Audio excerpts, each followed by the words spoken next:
The morning sun spilled across the chrome edges of Maplewood Diner, a place where the smell of butter and syrup usually promised warmth and comfort.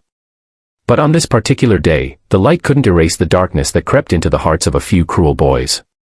At a booth near the window sat a girl in a wheelchair, her plate of pancakes resting in front of her like a fragile shield against the world. Her name was Clara, and though her face carried the quiet strength of someone who had endured much, her trembling hands betrayed her unease. The boys at the next booth didn't just laugh at her. They crossed a line that should never be crossed. One of them slapped the plate from her lap, sending the food crashing to the tiled floor, and another pushed her wheelchair back with a mocking shove. The diner froze. The laughter of the bullies rang louder than the clatter of falling plates.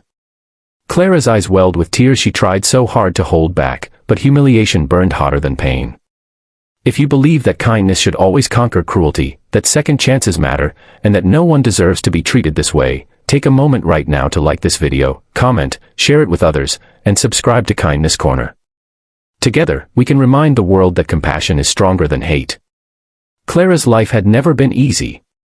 She was born with a spinal condition that left her reliant on a wheelchair, but her parents always told her that her spirit was meant to soar, even if her legs could not. She clung to that belief, though the world often seemed determined to crush it. Every day, she faced quiet stares, whispered remarks, or the pitying smiles of strangers who couldn't imagine her life. But what she faced that morning in the diner went far beyond pity. It was cruelty sharp enough to wound the soul. As the boys jeered, others in the diner lowered their heads.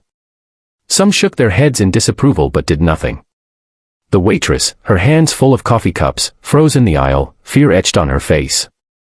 Clara bent down awkwardly, trying to gather her pancakes with trembling hands, desperate not to make more of a scene. That's when another hand reached down, not rough, not mocking, but gentle. An older man, gray at the temples, quietly picked up the plate and set it back in front of her. "Don't mind them," he whispered, but his eyes darted nervously toward the gang of teenagers. The man's kindness was a small candle flickering in a room full of shadows, but Clara still felt exposed, broken in ways no one could see. She sat quietly after that, her appetite gone, her throat tight with unspoken words. She wanted to ask why the world worked this way, why people thought it was acceptable to torment those who were different.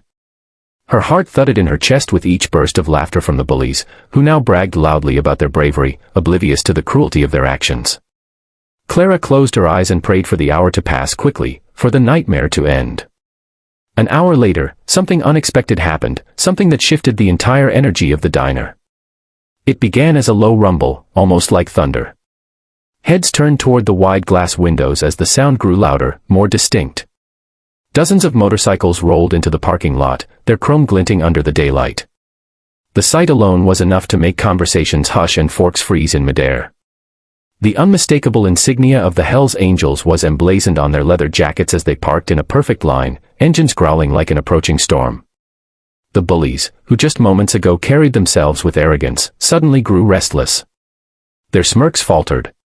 Everyone knew the reputation of the Hells Angels, fierce, fearless, and unafraid to stand their ground.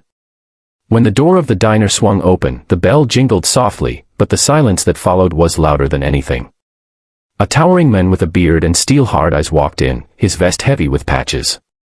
Behind him came another, and then another, until the diner felt smaller, its air charged with tension. Clara's eyes widened, her pulse racing with both fear and wonder. The man at the front scanned the room, his gaze sharp as it swept over the bullies. Then his eyes softened when they landed on Clara. It was as though he understood everything without a single word being spoken. He stepped closer, his boots heavy on the tiled floor, and knelt beside her. For the first time since that morning, Clara didn't feel small. She felt seen. Protected. The leader, whose name was Rourke, turned his head slowly toward the bullies. They sat frozen, pale faces betraying their guilt. No one dared laugh now. Rourke's voice was low, steady, but powerful enough to cut through the silence. Though Clara couldn't hear his exact words, she saw the shame wash over the bullies' faces as their bravado melted away. One by one, they slid out of the booth and stumbled toward the exit, heads lowered, avoiding every gaze. They didn't dare meet Clara's eyes again. Outside, the motorcycles formed a wall of steel and leather, ensuring the boys' humiliation was complete before they fled. But Rourke didn't stop there. He called over the waitress, placed a large bill on the table, and told her to bring Clara anything she wanted, pancakes, milkshake, pie, the whole menu if she liked. He told her she was stronger than any of the cowards who had tried to break her spirit. Then, in a gesture no one in that diner would ever forget, he removed his own leather vest, draped it gently across Clara's shoulders, and told her she was now family. Tears streamed down Clara's face, not tears of humiliation, but tears of gratitude. In that single hour, her life had shifted. What began as a morning of pain became a moment of profound transformation. She realized kindness can come from unexpected places, and that sometimes the fiercest-looking people carried the softest hearts. The diner erupted in quiet applause, some patrons wiping tears from their eyes. The waitress hugged Clara, promising her that she'd never again sit in that diner feeling invisible. For the first time in a long time, Clara felt a surge of hope. She realized that though cruelty existed, so did courage, and sometimes strangers could step in to rewrite the ending of your story. If this story has touched your heart and reminded you that kindness can rise even in the most unlikely of places, please take a moment to like this video, share it with friends, subscribe to Kindness Corner, and leave a comment below. Your support helps us continue spreading stories that inspire and heal. Before we end, I have one special request. Comment below what you would have done if you were in that diner that day. Would you have stood up for Clara? Your words might inspire someone else to act with courage when the moment comes.